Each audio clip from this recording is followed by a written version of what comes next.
तर आज जाऊया डिकॅथलॉनला आणि तिथे बघूयात आपल्याला कॅम्पिंग टेंट भेटतंय का। नमस्कार मंडळी, तर मी आहे आरोही आणि आता आम्ही चालले आमच्या शॉपवर, कारण की आमच्या घरी आलेले होते आत्या आणि मामा आणि त्यांना आपलं शॉप बघायचं होतं म्हणून आम्ही त्यांना घेऊन चाललो होतो। आणि हर्षद सस्यासारखा साईडला बसून हसत होता। त्यानंतर आम्ही आईंना त्यांना शॉपवर ड्रॉप केला आणि नंतर मी येऊन बसले सेकंड नंबरच्या सीटवर, कारण की मला ही सीट खूप जास्त कम्फर्टेबल वाटते। आणि जाताना आम्हाला खूप मोठे सिग्नल लागलं जिथे की आम्ही खूप वेळ उभं राहिलो होतो आणि आपल्या गाडीचा काच किती खराब झालाय बघा ना। खूप दिवस झाले आपली गाडी नीट पुसलेली नव्हती, म्हणजे डीप क्लिनिंग नव्हती केलेली। आणि आज ऋषी खूप सुंदर दिसत होता त्यामुळे तो मला थोडा पण भाव नव्हता देत। आणि हर्षद इथे मस्तपैकी स्माइल करत होता आणि मला मागं काही करमलं नाही म्हणून मी समोर येऊन बसले होते। आता आम्ही आलोय डिकॅथलॉनला आणि सर्व उतरले आणि चाबी तर आम्ही गाडीतच विसरलो होतो म्हणून मी परत गेले आणि चाबी घेऊन आले। आणि स्पेशल कारण असं आहे इथे यायचं, कारण की आम्हाला घ्यायचं आहे टेंट।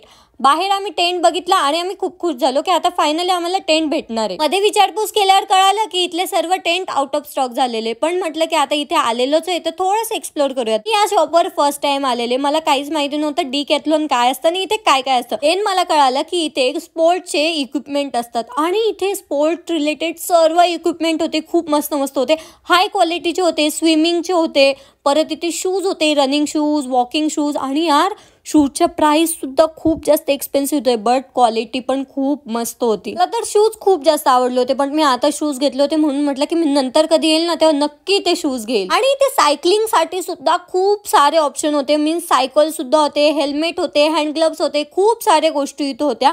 बट इतके एक्सपेन्सिव्ह सायकल ना मी फर्स्ट टाइम बघितले होते, कारण की प्रॉपर जे सायकलिंग करतात ना त्यांच्यासाठी होते। आणि इथे ही जी वरती लावलेली सायकल आहे ना ती खूप मस्त होती, पण तिची प्राइस होती 10,000।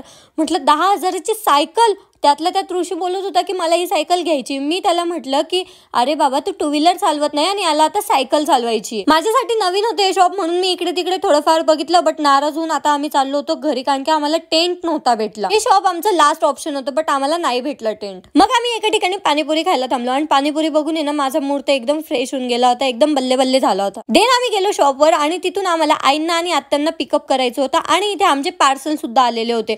ऋषीचं पण एक पार्सल होतं आणि माझं पण एक पार्सल होतं। माझं तर प्रमोशनचं होतं, बट मी गेस करत होती की यात काय। पार्सल बघितलं की मी एवढी एक्साइटेड होते ना की डायरेक्ट मी तिथंच गाडीतच ओपन केलं ते पार्सल आणि बघत होती त्यात काय काय आलेलं आहे। आता होता एक लिप बाम जो की मला खूप जास्त युजफुल होणार आहे आणि अजून काय आहे ते मी शोधत होती, बट ते माझ्याकडून आहे ना निघतच नव्हतं। ऋषीचं अमेझॉनचं पार्सल होतं आणि त्यामध्ये होता हा लाईट जो की त्याला व्लॉगिंग साठी घ्यायचा होता आणि त्याने ना अजून घरी खूप सारे लाईट घेतलेले, बट त्याला हा सुद्धा लागतच होता। आणि तेवढ्यातच आहे ना मी माझे सर्व प्रोडक्ट्स बाहेर काढले होते। एक क्रीम होती, एक सिरम होता आणि एक लिप बाम होता।